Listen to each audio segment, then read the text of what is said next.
Bismillahirrahmanirrahim. Assalamualaikum warahmatullahi wabarakatuh. Selamat pagi semua. Masuk pada materi hukum perlindungan konsumen, perlindungan usaha.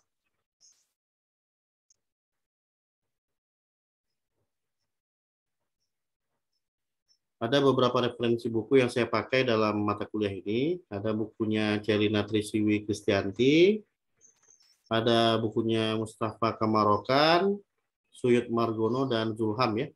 Silakan Anda pilih sendiri mana yang sekiranya bisa ditemukan atau cocok untuk dijadikan referensi ya bagi Anda ya. Oke, ini terkait dengan mata kuliah kita ya. Apa bedanya hukum perlindungan konsumen dan hukum perlindungan usaha ya? Saya kira ini dua hal yang berbeda. Kenapa demikian? Karena hukum perlindungan konsumen itu concern-nya adalah kepada konsumen. Sementara hukum perlindungan usaha ini concern-nya lebih kepada pelaku usaha ya. Jadi bagaimana caranya agar pelaku usaha dalam menjalankan kegiatannya itu bersikap secara fair, gitu ya, bersaing secara sehat. Jadi ini adalah dua hal yang berbeda ya. Sementara kalau pada perlindungan konsumen itu kan lebih menekankan pada bagaimana memproteksi konsumen ya, akibat segala macam kegiatan yang dibuat oleh pelaku usaha yang tidak sesuai dengan ketentuan peraturan perundang-undangan. Latar belakang hukum perlindungan konsumen ini tentunya dimulai pada pertengahan abad ke-20 ya. Di Indonesia, ini dimulai dengan YLKI. Jadi YLKI, Yayasan Lembaga Konsumen Indonesia ini adalah perintis advokasi konsumen di Indonesia.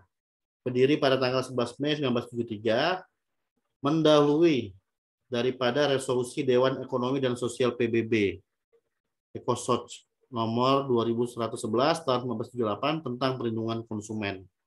Nah, jadi kita sudah selangkah lebih awal ya daripada apa yang dibuat oleh PBB dalam resolusi tersebut. Meskipun begitu, YLKI ini sebelum adanya YLKI itu perhatian dan perlindungan terhadap konsumen itu terkesan terabaikan.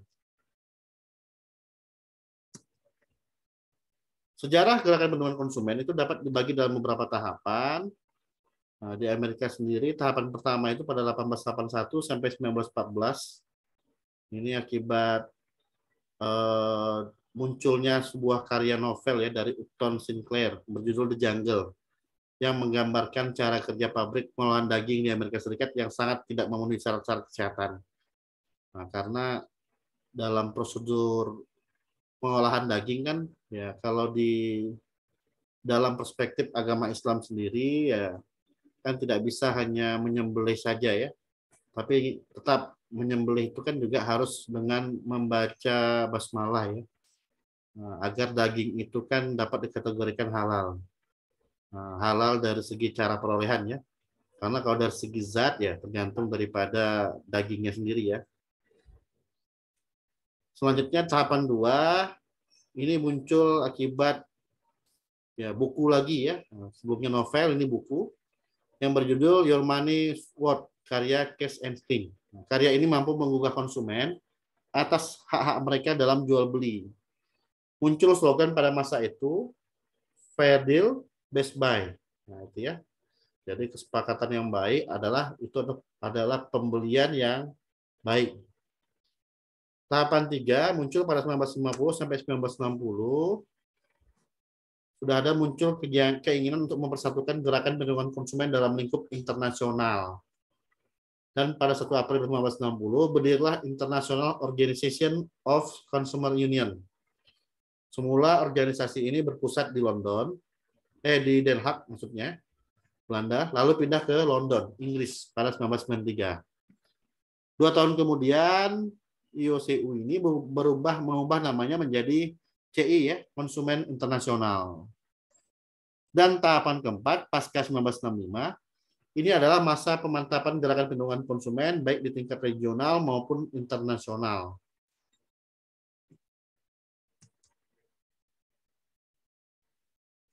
Untuk latar belakang daripada hukum perlindungan konsumen, sudah jelas yang pertama adalah dampak daripada globalisasi ekonomi dan perdagangan bebas, dan hubungan antara produsen dan konsumen, serta hukum konsumen dan hukum perlindungan konsumen. Sementara gerakan perlindungan konsumen di Indonesia, ini ya,